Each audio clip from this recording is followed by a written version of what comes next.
Hello, my dear students. I am Hemanta Deka. তোমালোকৰ মৰমৰ spoken ইংলিছৰ ছাৰ। তো আমি ইংৰাজী ক'বলৈ শিকাৰ আগতে আমি কিছুমান কথা জানি লোৱা ভাল, যিবিলাকে আমাক ইংৰাজী কৰাৰ ক্ষেত্ৰত সহায় কৰিব। তেনেকুৱা কথা বহুত আছে। এটা কথা তাতে মই ফ'কাছ কৰিব ওলাইছোঁ, সেইটো হৈছে যে ইংলিছ। তো ইংলিছ বুলি ক'লে আমি কি বুজি পাওঁ? আমি যেতিয়া স্কুলত পঢ়োঁ তেতিয়া তাত আমাক শেক্সপিয়াৰৰ লিখনি পঢ়িব দিয়ে, আমাক ৱৰ্ড চেলি এইবিলাক ৱেষ্টাৰ্ণ ৰাইটাৰৰ বিভিন্ন গল্প কবিতা ইত্যাদি পঢ়িবলৈ দিয়ে, গ্ৰামাৰ পঢ়িবলৈ দিয়ে। আৰু এই গোটেই বস্তুবিলাকে আমাক এটা কনফিউজনত পেলায় যে আমি একচুৱেলি ইংলিছ বুলি ক'লে কি বুজি পাওঁ।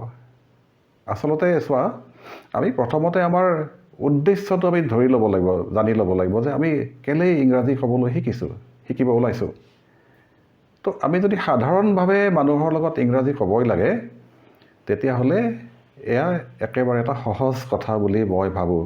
মই এইকাৰণেই ভাবোঁ, মোৰ ওচৰলৈ অহা যিমান ষ্টুডেণ্ট থাকে তেওঁলোকৰ 90%ৰ ওপৰত কোনোবা অলপ ফেইলাৰৰ ৰেকৰ্ড নোহোৱা নহয়, কিন্তু মেক্সিমাম ল'ৰা ছোৱালীয়ে ক'ব পৰা হৈ যায়। পিছত মোলৈ ফোন কৰে, মেছেজ পঠায়, ছাৰ ইণ্টাৰভিউ দিবলৈ গৈছোঁ, ধুনীয়াকৈ ক'লোঁ, প্ৰব্লেম নাই আকৌ। এইটো হয়গৈ। তো চোৱা, প্ৰথম কথা এটা আমি জানিব লাগিব যে এইটো হৈছে যে আমি ট্ৰেন্সফৰ্মেশ্যন বুলি ক'লে গ্ৰামেটিকেল ভাষাত মই কোৱা নাই, মই নৰ্মেল ভাষাত কৈছোঁ। তো কি হয়, আমি ক'বলৈ কেলেই নোৱাৰোঁ, ক'বলৈ কিছুমানে ট্ৰাই কৰে, কিন্তু কোৱাৰ ক্ষেত্ৰত কিছুমান বাধা আহি পৰে। যেনেকৈ এটা চেণ্টেঞ্চ বনাব লাগে, মই চেণ্টেঞ্চটো কেনেকৈ ইংলিছত হ'ব মই নাজানোৱেই, তেনেকুৱা এটা প্ৰব্লেম হ'ব পাৰে। এটা প্ৰব্লেম কি হয় যে কথা কৈ আছোঁ, মাজতে নজনা শব্দ এটা আহি গ'ল, তে মই কেনেকৈ এইটো ছল্ভ কৰিম? ক'লেতো ক'বই লাগিব, ৰৈ যাব নোৱাৰিম। কিন্তু ইয়াৰ কিছুমান সহজ উপায় আছে, কিছুমান আছে। ফৰ এক্সাম্পল, ধৰি লোৱা তুমি ক'বলৈ খুজিছা যে কোনোবা এটা ল'ৰাই এটা ধুনীয়া চাৰ্ট পিন্ধি আহিছে, তুমি ক'ব লাগে যে তোমাৰ চাৰ্টটো মোৰ ভাল লাগিছে। এইটো ক'বলৈ গৈ পেলাই তুমি হয়তো ধৰি লৈছোঁ ভাল লগাৰ ইংলিছটোকে তুমি নাজানা। তো ক'বা কেনেকৈ কথাটো? তুমিতো ৰৈ যাব লাগিব। অথবা হ'ব পাৰে যে তুমি চেণ্টেঞ্চটোকেই বনাব জনা নাই, তেতিয়া সেই একে সমস্যাই হ'ব যে তুমি কণ্টিনিউ কৰিব নোৱাৰিবা ইংলিছতে। কিন্তু কথা হ'ল, ইয়াৰ এটা সহজ বুদ্ধি আছে, যিটো বুদ্ধিয়ে বহুত পৰিমাণে আমাক সকাহ দিব পাৰে। বুদ্ধিটো কি? একেবাৰে চিম্পল। মই যদি কওঁ যে তোমাৰ চাৰ্টটো মোৰ বৰ ভাল লাগিছে, তাৰ ইংলিছটো হ'বগৈ যে আই লাইক ইয়'ৰ চাৰ্ট ভেৰি মাছ। এইটো হ'ব। কিন্তু কথা হ'ল, মই এই চেণ্টেঞ্চটো ক'ব নাজানো, হয়তো ভাল লগাৰ ইংলিছটো নাজানো, নাইবা এই ধৰণৰ চেণ্টেঞ্চটোৱে মই নাজানো। তেতিয়া মই কি কৰিম? কৰিবলৈ সহজ উপায় এটা আছে। সহজ উপায়টো এইটো যে মই যদি কওঁ যে your shirt is very beautiful, তোমাৰ চাৰ্টটো বৰ ধুনীয়া, এনেকৈ যদি কওঁ, তেতিয়াহ'লে এই ল'ৰাজনে কি বুজিব? তেওঁ নিশ্চয় একে কথাকে বুজিব যে ছাৰে মোৰ চাৰ্টটো ভাল পাইছে। তো এই যে কথাটো, এইটো একচুৱেলি আমি যদি পৰীক্ষাত লিখিব লাগে এটা ট্ৰান্সলেশ্যন যে তুমি মোৰ ষ্টুডেণ্ট, মোৰ মতে চলিবা। তো তুমি মোৰ ষ্টুডেণ্ট বুলি আমি পৰীক্ষাত যদি ট্ৰান্সলেশ্যন আহে, আমি লিখিবই লাগিব যে ইউ আৰ মাই ষ্টুডেণ্ট। তাত বেলেগ কোনো কথা লিখিব নোৱাৰোঁ, 1 নম্বৰ যাবগৈ।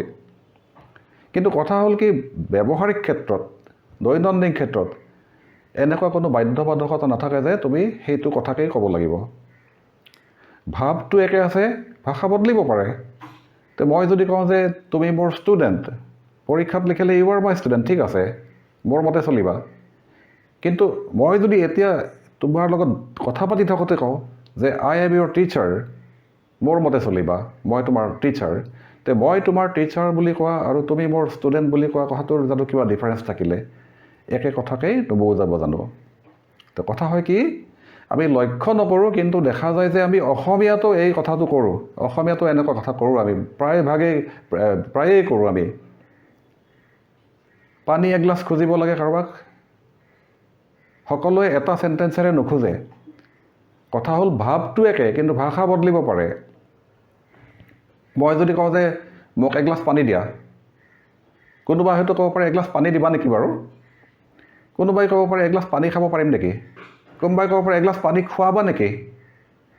বেলেগ বেলেগ ধৰণে ক'ব পাৰি আৰু আমি কওঁ তেনেকৈ সকলোৱে যে এটা ভাষাই পানী গ্লাছ খোজোতে যে সকলোৱে এটা ভাষাকে ব্যৱহাৰ কৰিব এইটো নহয় কিন্তু অসমীয়াত তো চিমিলাৰলি আৰু ইংলিছতো একে হ'ব পাৰে কথাটো যে মই ভাৱটো একে আছে কিন্তু ভাষাটো বদলিব পাৰে কোনো প্ৰব্লেম নাই আমি ক'বহে লাগে পৰীক্ষাৰ ট্ৰেঞ্চলেশ্যনটো লিখিবলৈ নাযাওঁ সেইটো বেলেগ দিশ তো এই কথাটো আমি মনত ৰাখিব লাগিব যে মই কেইটামান এক্সাম্পল দিব ওলাইছোঁ চোৱা কেনেকৈ ঘূৰাব পাৰি কথাবিলাক এইটো খুব এই উপায়টো আমাক বহুতখিনি সকাহ দিব কিন্তু চিয়'ৰ মই যদি ক'ব লাগে 9 বাজিবলৈ 5 মিনিট আছে ইটছ 5 to 9 কিন্তু মই এই চেণ্টেন্সটো নাজানো তেতিয়াহ'লে মই ট্ৰাই নকৰোঁ কিয় যে 8:55 গৈছে একে কথাইতো হয় তো তুমি এটা চেণ্টেন্স যদি বনাব নোৱাৰা চেণ্টেন্সটো বনাবলৈ নাজানা নাইবা কিবা এটা শব্দ নাজানা তেতিয়া তুমি ঘূৰাই পেলাই ভাৱটো একে ৰাখি ভাষাটো বদলাই ক'ব পাৰা বিগ মানে ডাঙৰ আমি বিগ শব্দটো নাজানো এতিয়া ক'ব লগা হৈছে যে কলকাতাখন গুৱাহাটীতকৈ ডাঙৰ মইতো ডাঙৰৰ শব্দটো নাজানোৱেই বিগ বুলি তেতিয়া মই কি কৰিব পাৰোঁ তে কলকাতা ইজ হ'ব গৈ পেলাই Kolkata is bigger than Guwahati কিন্তু কথা হ'ল যদি মই বিগ শব্দটো নাজানো মই যদি কওঁ যে Guwahati is smaller than Calcutta একে কথা নহ'ব জানো তো এইটোৱে হৈছে কথা যে আমি যেতিয়া এটা অসুবিধাত পৰিম ক'বলৈ ওলাই যদি এটা বাক্য বনাব নাজানো নাইবা আমি যদি এটা এই শব্দ নাজানো আমি ৰৈ দিবলৈ দৰকাৰ নাই আমি আচলতে ভাবিব লাগে যে কেনেকৈ আমি ঘূৰাই পেলাই কথাটো বেলেগ ধৰণে ক'ব পাৰোঁ আৰু এইটো এটা মই চিয়'ৰ যে এইটো খুব হেল্পফুল এটা আইডিয়া মই তোমালোকক দি আছোঁ তো আমি এই বুদ্ধিটো ল'ব পাৰোঁ কিন্তু ইয়াৰ বাবে এটা কথা আছে তুমি যদি মোক এটা চেণ্টেন্স কোৱা যে ছাৰ এই চেণ্টেন্সটো ঘূৰাই পেলাই বেলেগ ধৰণে কওকচোন মই 80-90% চেণ্টেন্স মই ঘূৰাই কৈ দিম কেলেই কৈ দিম কাৰণ মই এই কথাখিনি সদায় মই ক্লাছত ক'ব লাগে ল'ৰা ছোৱালীক যে ঘূৰাই ক'বা উদাহৰণ দিব লাগে আৰু দিওঁতে মোৰ ব্ৰেইনটো খোল খাই গৈছে মই পটককৈ ঘূৰাই দিম চেণ্টেন্সটো যিটো তুমি নোৱাৰিবা আজিৰ দিনত কেলৈ নোৱাৰিবা কাৰণ তোমাৰ এই বুদ্ধিটো খোল খোৱা নাই তো মই ক'বলৈ গৈছোঁ আমি বুদ্ধিটো খোল খুৱাই ল'ব লাগে হা বিভিন্ন উদাহৰণ আছে তুমি মোতকৈ সৰু মই তোমাতকৈ ডাঙৰ একে কথা হয় মই গুৱাহাটীত থাকোঁ মোৰ ঘৰ গুৱাহাটীত একে কথা হয় তুমি মোৰ ঘৰত গৰমৰ দিনত আহিছা দুপৰীয়া আহি বহিছা ড্ৰয়িং ৰুমত মই যদি কওঁ যে ফেনখন দিম নেকি অঁ দিয়ক ছাৰ দি দিম মই ফেনখন দি দিম নেকি বুলি ক'বলৈ নাজানো তো মই যদি কওঁ যে গৰম লাগিছে নেকি হয় ছাৰ তেতিয়া মই ফেনখনেই দি দিম কাৰোবাৰ ঘৰত মই গৈছোঁ মোক হয়তো সুধিছে একাপ চাহ খাব নেকি খাম দিয়ক একাপ চাহ বনাম নেকি বনাওক একে কথা নহয় জানো তো এই যে ঘূৰাই কোৱাৰ প্ৰচেছটো এইটো আমি গম নোপোৱাকৈয়ে অসমীয়াত আমি বহুত ব্যৱহাৰ কৰোঁৱেই কাৰণ সকলোৱে একেধৰণে চাহ খাব নুসুধে যে একাপ চাহ খাব নেকি একাপ চাহ দিম নেকি একাপ চাহ বনাম নেকি তো সকলোৱে বেলেগকৈ কয় নট নেচেচাৰী এইটো কথা নহয় যে সকলোৱে একেধৰণেই কথাটো ক'ব লাগিব কওঁতে বেলেগকৈ কয় তো সেই একেই বুদ্ধিটো আমি যদি ইংলিছত খটাওঁ তেতিয়াহ'লে বহুত সহজ হৈ যাব ইংৰাজী কোৱাটো সকাহটো পাম বহুতখিনি আৰু এইটো কোৱাৰ ক্ষেত্ৰত বাধ্যবাধকতা নাই যে এটা ভাৱক আমি সকলোৱে এটা বাক্যৰেই ইংলিছত প্ৰকাশ কৰিম বিভিন্ন বাক্য আছে তাৰ ভিতৰত এটাই ল'লেই হ'ব এটা হা তো কথাটো বুজি পাইছা নিশ্চয় তো ইংলিছতো সেই একে আমি ঘূৰাই পেলাই মই উদাহৰণ দিছোঁৱেই ইতিমধ্যে হা তো আই লাইক ৰসগোল্লা মই ৰসগোল্লা ভাল পাওঁ হা rasgulla is my favourite sweet একে কথা হ'ব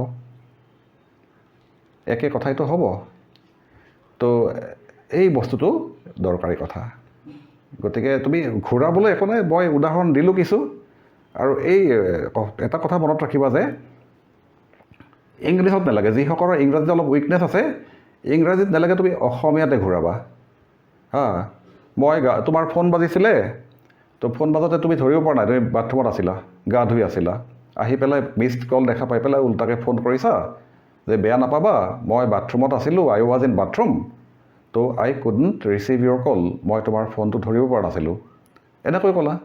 চ' আই ৱাজ ইন বাথৰুম।